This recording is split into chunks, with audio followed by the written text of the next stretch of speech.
Mr. President.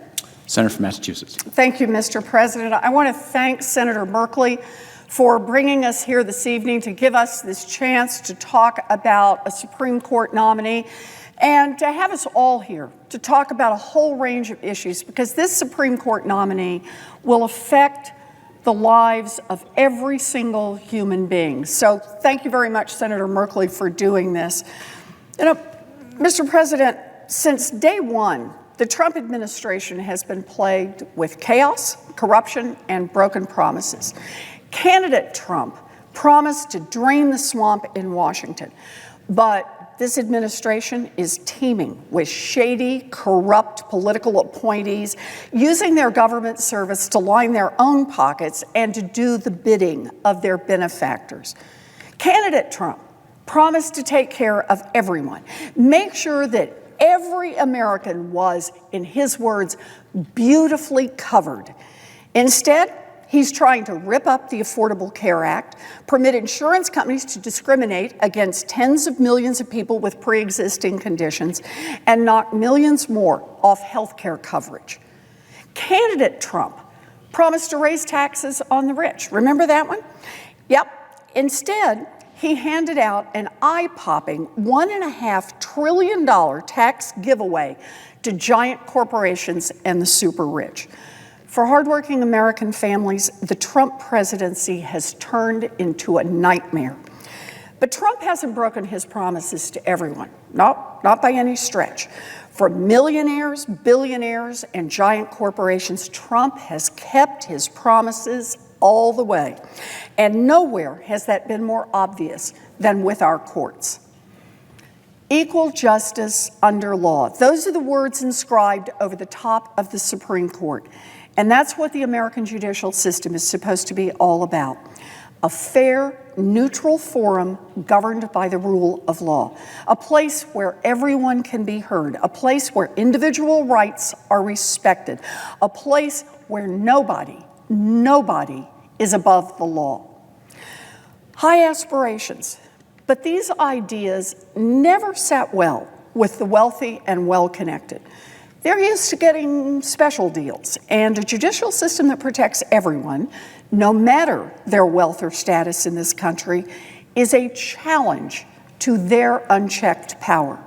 So, for years, they've engaged in a concerted campaign to turn our courts into one more rigged game, a place that carefully protects the rich and powerful and kicks dirt in everyone else's face.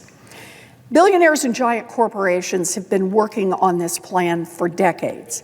Today, the rich and powerful do their best to drown our elections in money and tilt our government in their favor. Every day, they use their money to buy favors in D.C. Every day, they deploy armies of lawyers and lobbyists to bend the laws passed by Congress to their will. Every day, they push this government to do just a little more for the rich and powerful and a little less for everyone else. They're doing the same in our courts, too. Since Donald Trump was elected, we've seen judge after judge come through the Senate. Some barely qualified, some with deeply offensive records. But nearly all these judges have one key quality: a demonstrated willingness to put a thumb on the scales for those at the top at everyone else's expense. This week, we will vote on 2 more Trump-nominated appeals court judges. If they are confirmed, they will continue to tilt the courts away from equal justice under law. But nowhere is this effort more obvious or more damaging than with the president's Supreme Court selections. During the presidential campaign, Donald Trump asked one group to draw up a list of acceptable candidates to serve on the Supreme Court. One group, one very influential group, one extremist group, the Federalist Society, a radical right-wing group deeply committed to overturning Roe versus Wade. Now, Trump promised publicly that if he was elected president, he would select Supreme Court nominees exclusively from the Federalist Society's list. The idea of a Republican president outsourcing the selection of judges has never been so nakedly public. For decades, the Federalist Society has been one of the leading right-wing, billionaire-funded groups working to capture our courts. Their agenda? To impose its extremist agenda on the entire country, undermining critical rights like women's rights, workers' rights, voting rights, and environmental protections. The courts are at the heart of the Federalist Society's plan. So the group has been laser focused on filling the federal bench with people who are pre-committed to serve the interests of the rich and powerful instead of dispensing equal justice under law. By allowing them to handpick the justices who sit on the Supreme Court, Trump gave the Federalist Society an unprecedented opportunity to impose its extremist agenda on the entire country. And so what is at the top of their list? Overturn Roe versus Wade. A top conservative explained that Leonard Leo, the Federalist Society's longtime executive vice president, was the man that got the job done.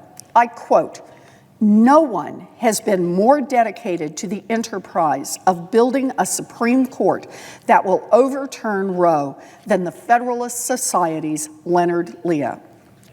Criminalize abortion, punish women, that's the Federalist Society's plan. Donald Trump has been happy to dance to their tune. During the 2016 campaign, he said, yes, women should be punished if they tried to get an abortion. And if he could appoint 2 or 3 justices, Roe would be automatically overturned. Since taking office, President Trump has made it abundantly clear that he plans to fulfill his promise to select candidates exclusively from the Federalist Society's list. Just days after his inauguration, Trump nominated Neil Gorsuch, one of the candidates on the Federalist Society's list, to fill the vacancy on the Supreme Court. Judge Gorsuch had a long record of twisting the law in ways that favored the interests of large corporations over women, over workers, over consumers, and over just about everyone who wasn't wealthy and well-connected. Republicans were so dedicated to getting Gorsuch on the court that they actually changed the Senate rules to get him through the Senate nomination.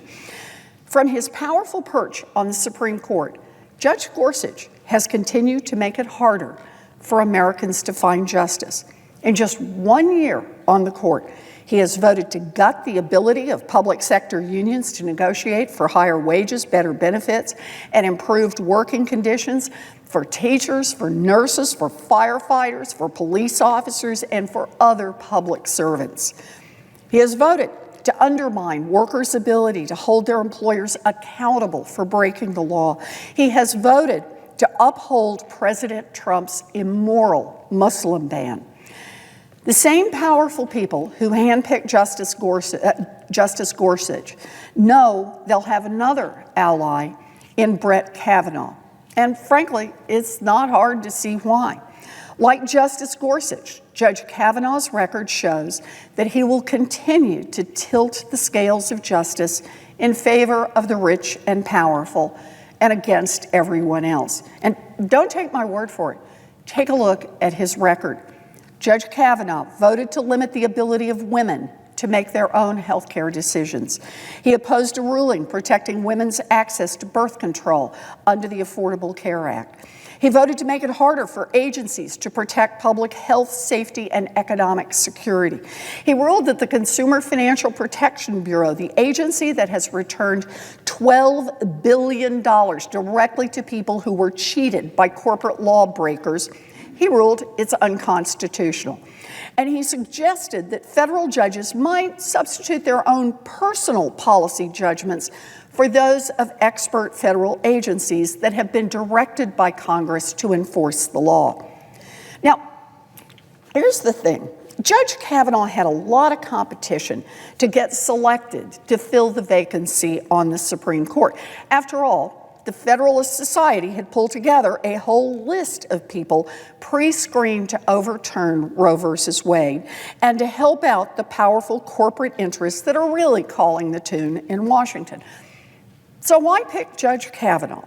Why him instead of someone else on the list? Well, there's something special that makes Judge Kavanaugh a lot more attractive to President Trump. Judge Kavanaugh believes that, while in office, a sitting president should be above the law.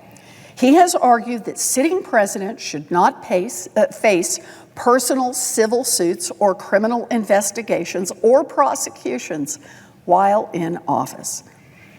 And after the spectacle broadcast live on television around the world of President Trump attacking American intelligence agencies and American law enforcement officers while sucking up to Vladimir Putin, we should all question Judge Kavanaugh's willingness to protect the president no matter what.